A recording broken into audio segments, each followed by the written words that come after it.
Hey, it's Alyssa from Move Yoga. Do you ever suffer with any kind of shoulder stiffness, or maybe you have this natural posture of your shoulders rounding forward, and when you're running you find it hard to breathe because you're closing off your airways?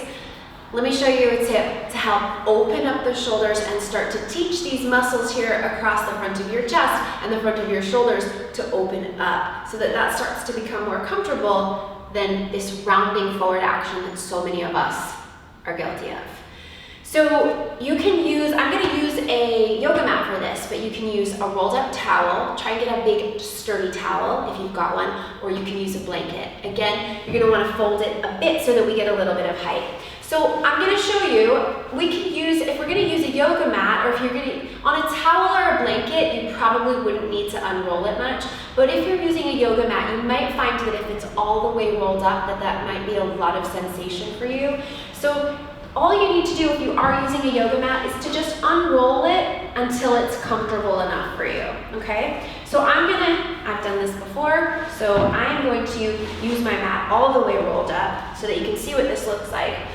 We're going to sit with the mat back behind you, and we're going to place the mat, we're going to lay down over the mat so that the mat is right under the tips of the shoulder blades, okay? So when you lay back, you want the backs of your shoulders to come to the mat, okay? Notice that this is not under my low back, it's right under my shoulder blades. The backs of my shoulders are on the mat. I'm going to take my arms out big and wide. Notice that the upper arms and arms are on the mat, okay? I'm not here, I'm all the way over.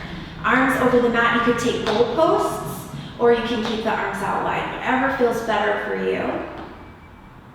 You can keep the knees bent. If you want, you can extend the legs out long.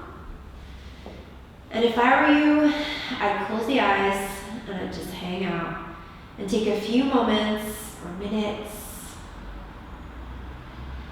to let the front of your chest open and to relax.